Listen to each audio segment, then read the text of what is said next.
we as a people have been to the moon undoubtedly countless times. Okay, we've been to the moon physically 6 times if you're actually counting, though not since 1972. We've planted a flag, collected some cool moon rocks, and we've even taken photographs and motion pictures to prove it. Why then do so many seemingly intelligent Americans seem to think otherwise? In fact, according to one survey, up to 20% of us think the Apollo moon landings were faked. Why the apprehension? And in many cases, outright denial.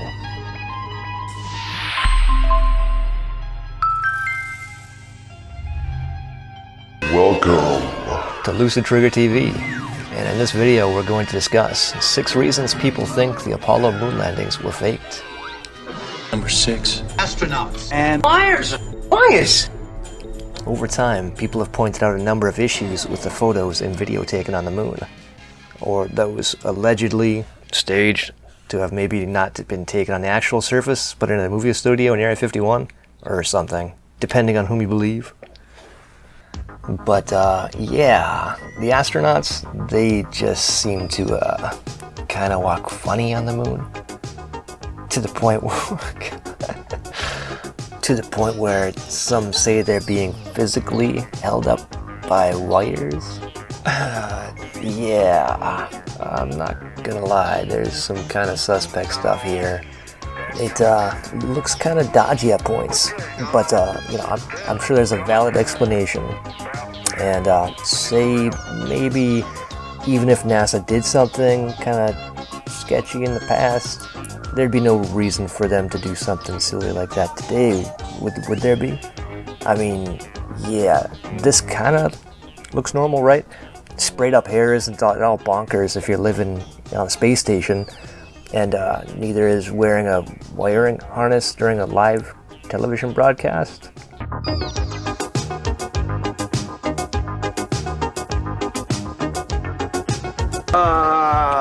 Yeah. Right.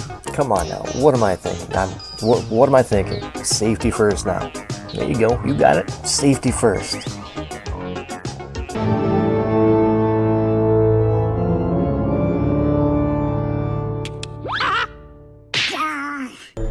Number 5. The issue with moon dust. The lunar lander was capable of 10,000 pounds of thrust, burning it up to 5,000 degrees Fahrenheit. Yet after it landed, it left no crater and turned no rocks molten. When on Earth, volcanic rock can be made molten at less than half the temperature. The conspiracy-minded individual may take issue with this. He doesn't trust the fact that there are absolutely no markings from the jet propulsion. That, in fact, it looks like there's absolutely no disturbance at all. Not even any dust kicked up and settling back on the lander's legs. This, he may say, is despite the fact that Armstrong even mentions kicking up dust as the astronauts land, and also despite the very real concern during ground tests that the module could fall into a hole the vehicle created as it descended. It's just like Neil. I didn't dig any crater at all. Look at the descent engine. It didn't even dig a hole.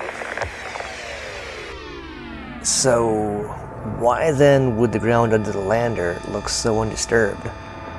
According to first-hand reports from the astronauts that actually walked on the moon, the lunar surface is covered with 3 to 4 inches of fine talc-like dust, under which is hard rock. Why no evidence of the landing? Why does the lander itself remain so clean? Such very good inquiry, I would tell the conspiracy-minded one, should he and I ever meet. Yet I would give him no answers. Today is about what he disbelieves and questions, not I. I, with complete faith in the unknown, would have very little to profit. Bye-bye.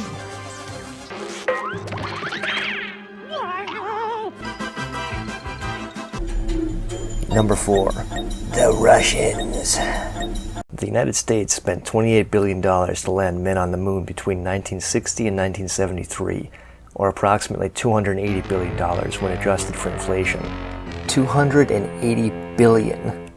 That's enough for more than 1 million 3-bedroom homes, or enough to feed over 1 million people for their entire life. While the USSR also spent a vast amount of money on their space program, they never had the economic resources of the US. Despite this, for nearly all of the space race, the Soviets dominated. They had 21 firsts in space. They had the first satellite in space, the first animal in space, first launch beyond Earth's orbit, first probe to reach the moon, first spacecraft to be sent to Venus, the first man in space, the first woman in space, the first spacewalk, the first group flight of spaceships, the first multiple astronaut spaceflight, the first soft landing on the moon, and the first flight of animals around the moon, all of which they accomplished in the decade of the 1960s. In fact, all of the other space race milestones, other than landing a man on the moon, were first achieved by the USSR. Mr. President, a member of Congress said today that he was tired of seeing the United States second to Russia in the space field. I suppose he speaks for a lot of others. What is the prospect that we will catch up with Russia and perhaps surpass Russia in this field? However tired anybody may be, and no one is more tired than I am, it is a fact that it's going to take some time. You know, the space race wasn't always a race to the moon. Initially, it was about the domination of space. It was only after the US had lost so many other firsts that Kennedy declared the US was going to land a man on the moon, and that's what the focal point of the space race became. Funny thing about Kennedy's declaration, it came mere days after the first US astronaut spent a mere 16 minutes in space. Could the US not only catch up, but surmount the USSR in the race to the moon? This large gap is something that the conspiracy-minded individual questions. Even at the end, the Soviets had 100 hours of manned spaceflight for every 20 hours of the US. And in June of 1969, a mere month before Apollo 11 was allegedly staged, the USSR crashed an unmanned probe on the lunar surface. After all of their success and early domination of space, their first attempt to land on the moon failed. The Russians? There were those of us who fought against it, but in the end we could not keep up with the expense involved in the arms race, the space race, and the peace race. Number 3. Ooh boy. An actual Coke bottle on the moon? By NASA's own admission, all of the original footage of the Apollo 11 moon landing are either lost or accidentally recorded over, and they have been since the mid-1970s. So all the footage and all the biomedical data on all the astronauts and all the telemetry data and engineering data of the first moon landing is missing. So what? Yes, so what? We still have copies, right? Aren't those just as good? Well, perhaps and perhaps not. But it's something that conspiracy-minded folks like to harp about, saying what NASA did is doing is intentional, and that the originals may actually include unedited footage that shows the original landing was fake. The moon landing being one of the greatest accomplishments of mankind, you figure they'd really want to take good care of those tapes, right? I mean, over 10,000 tapes covering the entire course of all of the Apollo missions, and you're not even sure if you've merely lost them or you've actually recorded over them? Anyways, they also lost over 880 pounds of moon rock as well. So, maybe a few tapes isn't so bad. Accidents do happen. Still, it's a shame though, especially considering that the originals were far less grainy than what's been shown to the public. I'm speaking particularly of the inferior footage that was shown in classrooms and in homes on July 20th of 1969, when Neil Armstrong first stepped foot on the moon. In order to get that footage back to Earth in real time, the signal was supposedly broadcast first to the Honeysuckle Creek station in Australia, where it was then sent on to the US to the Goldstone station in California. This meant that Australians would get the first view of the first man to walk on the moon. Only they, and they alone, got much more. Shortly after the landing was broadcast, a multitude of residents in Western Australia reported seeing images of a Coke bottle on the surface of the moon, and it became such a topic of discussion that it was actually reported on in local newspapers. Funny thing is though, other than the first people to witness this historic event, those in Western Australia, no one reported seeing the Coke bottle. I think you can see where the conspiracy-minded individuals' thought processes go with this. In the deep recesses of their brain, a rusted mechanism of gears, with its deteriorated assemblage of worn and chipped teeth, grind away, churning and screeching, that since NASA had sole possession of the reception and direct broadcast of the footage, they simply edited the Coke bottle out. And worse, the Coke bottle was evidence that the whole landing was a sham, recorded in some studio with lights and props and wiring harnesses, complete with Hollywood sets. The actual footage of the landing wasn't coming from the moon, but from Earth. The signal was bounced off a satellite and back to Australia, where they appeared to be coming from lunar space. Humor. How it makes me chuckle. Now, it's entirely plausible that Buzz and John kicked back with a couple of Cokes, then got wild and dumped out a bit of moon garbage. They're entitled. They did just land on the actual moon after all. And hey, I can completely understand why NASA would edit the evidence out. We wouldn't want our next generation thinking that moon trash is hip or cool or even okay. You go on and believe what you want to believe, sir. But if you want the official story on the original grainy footage, it was because the camera NASA sent to the moon couldn't broadcast in the right resolution or frame rate for television. Engineers at NASA tracking stations took the lunar signal, displayed it on a 10-inch video monitor, and used TV cameras to literally film that monitor.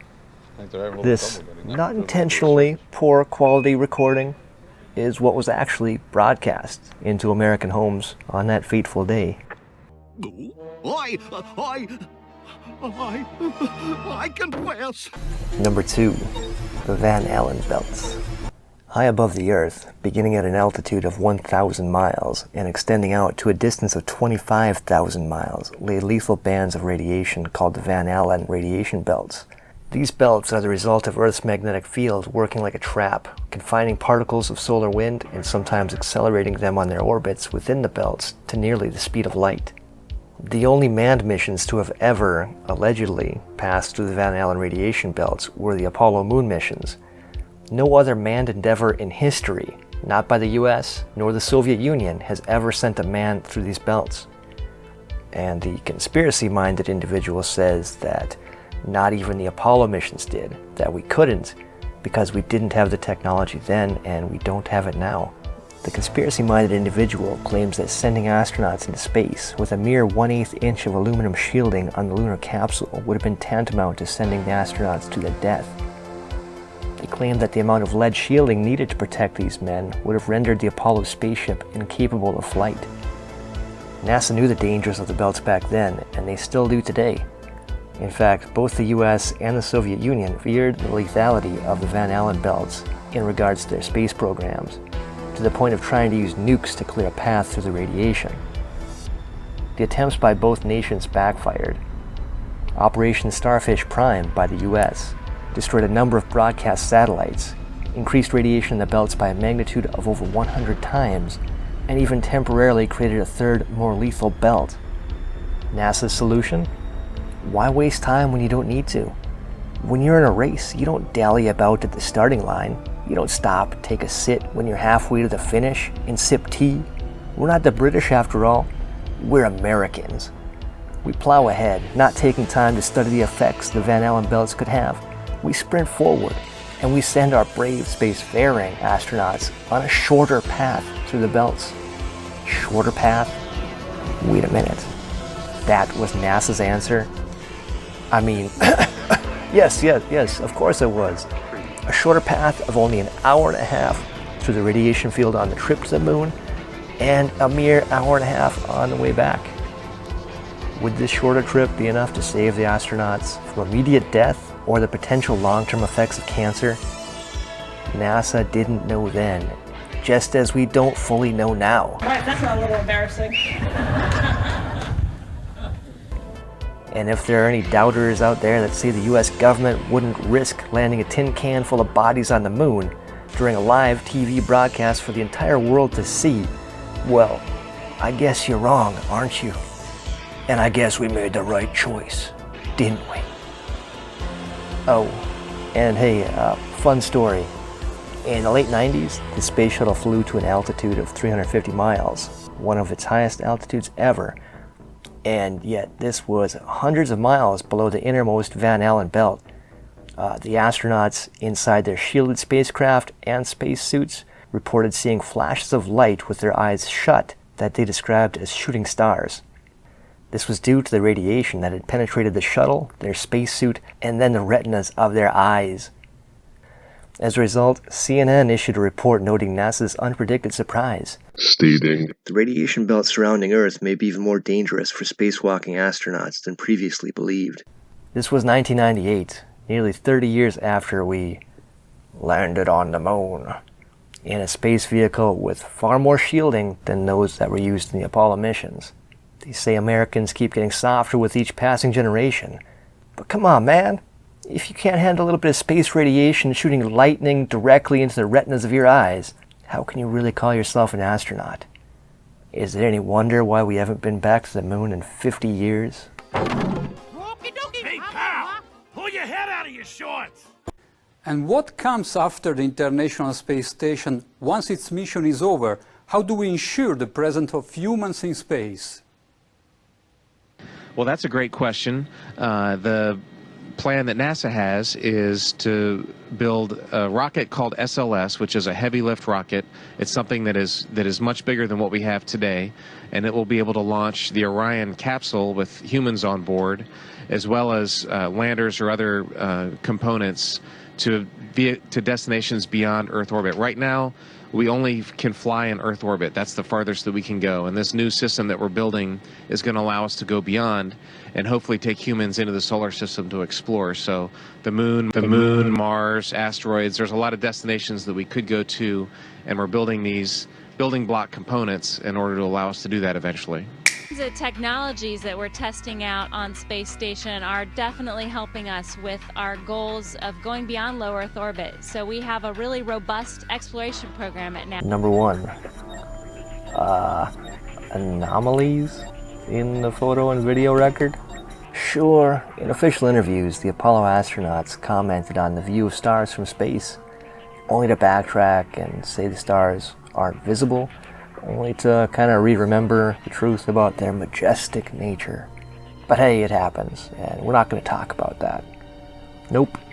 And we're not going to talk about the funny angles of shadows that couldn't take place with a single light source, as all the scenes on the moon were said to be. You know, that it was the sun that was illuminating everything and not an external light source. Anyways, we're not going to talk about the peculiar lighting effects seen in much of the still photography taken on the moon. And we're not going to talk about missing reticles that should always appear on top of objects in a photo. No. We're going to talk about Neil Armstrong being such a badass that he didn't even need to use a viewfinder. He used a camera mounted to his chest and aimed entirely by moving the entire mass of his body. And he got some pretty amazing shots. Okay, let's see, how do I do this? This a lemon? What's that? I want to get the Earth. Oh, okay. Let me get over on this side. I don't think.